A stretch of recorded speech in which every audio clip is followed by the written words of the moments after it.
കോഴിക്കോട്ട് 7 വയസ്സുകാരന് ക്രൂരമായി മർദ്ദനമേറ്റെന്ന പരാതിയും വരികയാണ്. മേത്തോട് താഴെ സൂപ്പർമാർക്കറ്റിൽ പാലാഴി സ്വദേശിയായ 7 വയസ്സുകാരനാണ് മർദ്ദനമേറ്റത്. കുട്ടിയുടെ പിതാവിന്റെ സഹോദരനാണ് മർദ്ദിച്ചത്. കുട്ടിയുടെ കഴുത്ത് ഞെരിക്കുകയും കൈപിടിച്ച് തിരിക്കുകയും ചെയ്തു. കോഴിക്കോട് മെഡിക്കൽ കോളേജ് പോലീസിൽ കുട്ടിയുടെ പിതാവ് പരാതി നൽകിയെങ്കിലും പിന്നീട് അത് പിൻവലിച്ചു. സംഭവത്തിൽ പ്രാഥമിക അന്വേഷണം നടത്തിവരികയാണെന്ന് മെഡിക്കൽ കോളേജ് പോലീസ് പറയുന്നു.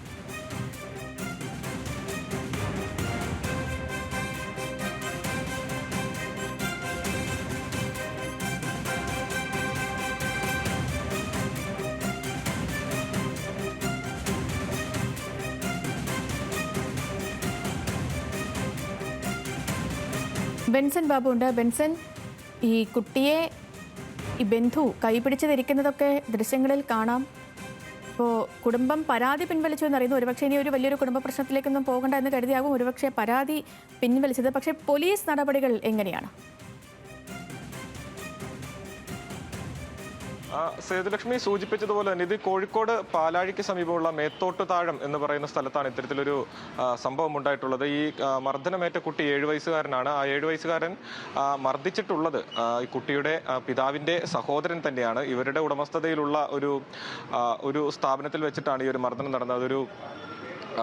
ഒരു വ്യാപാര സ്ഥാപനത്തിൽ വെച്ചിട്ടാണ് ഈ ഒരു മർദ്ദനം നടന്നിട്ടുള്ളത്. ഈ കുട്ടിയുടെ പിതാവും പിതാവിന്റെ സഹോദരനും ചേർന്ന് പാർട്ണർഷിപ്പിൽ നടത്തുന്ന ഒരു സൂപ്പർ മാർക്കറ്റാണത്. അപ്പോൾ അവിടേക്ക് ഈ കുട്ടി എത്തുന്നു. അവിടെ വെച്ച് കുട്ടി എന്തോ സാധനങ്ങൾ തട്ടി താഴത്തിട്ടു. അപ്പോൾ അത് ഈ പിതാവിന്റെ സഹോദരൻ ഇഷ്ടപ്പെട്ടില്ല. അങ്ങനെ അത് ചോദ്യം ചെയ്യുകയും പിന്നീട് ഈ കുട്ടി ഇത്തരത്തിൽ നമ്മൾ ആ ദൃശ്യങ്ങളിൽ കാണാം. കുട്ടിയുടെ കഴുത്തിന് പിടിച്ചു വെക്കുകയും കൈപിടിച്ച് തിരിക്കുകയും അടക്കം ചെയ്യുന്നത് ആ ദൃശ്യങ്ങളിൽ കാണാം. അപ്പോൾ ആ സ്ഥാപനത്തിലെ തന്നെ CCTV ദൃശ്യങ്ങളാണത്.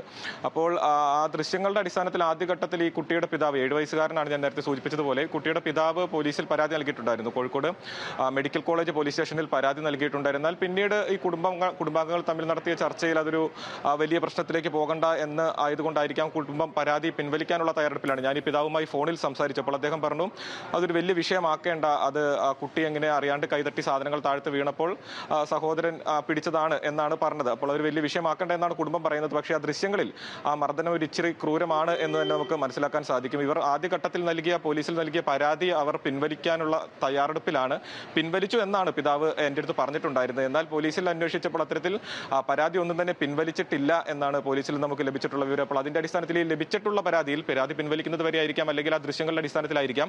ഈ ലഭിച്ചിട്ടുള്ള പരാതിയിൽ നിലവിൽ പ്രാഥമികമായിട്ടുള്ള അന്വേഷണം മെഡിക്കൽ കോളേജ് പോലീസ് ആരംഭിച്ചിട്ടുണ്ട്. അതിന്റെ അടിസ്ഥാനത്തിൽ തുടർ നടപടികൾ സ്വീകരിക്കുമെന്ന് തന്നെയാണ് പോലീസ് പറയുന്നത്. കാരണം ആ ദൃശ്യങ്ങൾ ആ സ്ഥാപനത്തിൽ തന്നെ CCTV ദൃശ്യങ്ങളാണ്. അപ്പോൾ ആ ദൃശ്യങ്ങളിൽ നിന്നും ക്രൂരത എത്രത്തോളമാണ് എന്നത് വ്യക്തമാണ്. അപ്പോൾ അതിന്റെ അടിസ്ഥാനത്തിൽ തുടർ നടപടികൾ സ്വീകരിക്കാനുള്ള തയ്യാറെടുപ്പിൽ തന്നെയാണ് പോലീസ് ഉള്ളത്. പക്ഷേ ഒരു പരാതിയുമായി മുൻപോട്ട് പോകേണ്ട ഒരു സമവായത്തിലാകാം. കുടുംബ പ്രശ്നമായി സേതു സൂചിപ്പിച്ചതുപോലെ തന്നെ ഒരു വലിയ കുടുംബ പ്രശ്നമായി മുൻപോട്ട് പോകേണ്ട എന്നതുകൊണ്ടായിരിക്കാം പരാതി പിൻവലിക്കാനുള്ള തയ്യാറെടുപ്പിലാണ് കുടുംബം ഉള്ളത്.